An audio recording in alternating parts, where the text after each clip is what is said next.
Hello, everyone. Today we are going to apply energy again in our rock cycle unit. Last Friday we ended with the Starburst lab, but today we're going to do rock cycle energy bar charts. And how these work is there's going to give you situations to describe the bar below, and you're going to use an energy bar chart to represent how energy is stored and transferred in different parts of the rock cycle, and we will include a brief description of how energy flows. Let's start with an example problem. Even though it's a water cycle, it's just an example of how we do these energy bar charts. So its sample is, the question is water vapor is condensed into clouds. So the first thing I do is identify our system. This is what object we're actually analyzing with the transfer of energy. So the first thing I will do is start with what is our system? Well, it says it's water vapor. So what I would do then is we need to write in our system, this is what we're evaluating. You can also write this water vapor. And I'm going to just stretch that out. So it looks like that is our system here. Like that's what we're analyzing is water vapor. It says it's water vapor and it's condensing in a cloud. So if I'm thinking about it, it's going off into the clouds and then it's cooling down.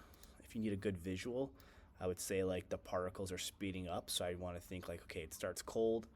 It's warming up, and as it turns into a gas, it says it condenses into clouds. So I'm analyzing these particles here, what they're doing, and then now I'm noticing they're starting to cool down. So I'm thinking, are they gaining or losing energy? And notice as I'm cooling them, they're starting to slow down and start to fall back down. So in our first worksheet, I would just say that I would draw then how much energy does that have. This isn't meant to be tricky. It just means that ETH, where's the energy? Is it gaining or losing energy? So it's energy of thermal. There's a beginning, initial. There's a final. So I'm thinking about it. If it starts off as a hot gas, it's particles moving really fast. I'm thinking of like a bar chart. Like I'm thinking like maybe really high, like 9. And then afterwards, it cools down into like a liquid. It's not solid yet, but it's like a liquid. The particles are there. So I would just say it's probably less energy because it's starting to slow down and condense into water vapor. So I started with like a 9 and ended with a 4. So then we have to think, is energy entering the system or is it leaving the system? And I would say since energy was decreased, I draw an arrow going out, and then I draw 4 bars leaving the system. Is the energy gone? No, it just dissipated to somewhere else in the air. The energy transfer outward. Remember, it's conservation of energy. This 9 bars of energy equals the start over here. Then I would just write in our explanation, and I'm going to try to stretch this out.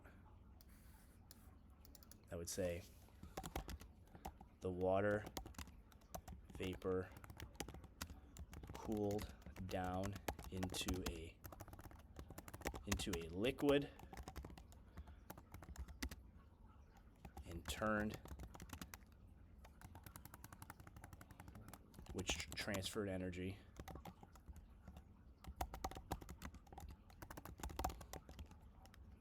somewhere else in the environment, somewhere else in the environment. Okay, now you're going to apply it with the rock cycle now. Sedimentary rock is melted by magma. So it's always what the object starts off as. It's sedimentary rock. I'd write that in here. And you're going to think it starts as sedimentary rock, but then it's melted into magma. So draw how much energy you think is at the beginning, how much is in the final. Is energy entering or leaving the system? Question 2, lava is our system here. You'd write lava, and it cools into igneous rock. So it starts as lava and ends as igneous. Draw how much you think energy start and how much is in the final. It's up to you to estimate how much you think is in each one. Question 3 is sedimentary rock is exposed to heat and partially melts. So sedimentary rock is our system. So you want to think is sedimentary rock the start, and then it's partially melting afterwards. How much would you put there? Just make a prediction, an estimate of how much you think is before and after. Is energy entering the system or is it leaving the system? And then question 4, apply what we did with the energy transformation sim. Houghton, an early scientist, first thought the rock cycle was only driven by the Earth's internal heat energy. Do you agree or disagree? Was he on the right track? Explain, was he right? Is it only driven by the Earth's internal heat energy, or is energy coming from somewhere else also? Again, yes. Please let me know. Please email me if you have any other questions. Thank you.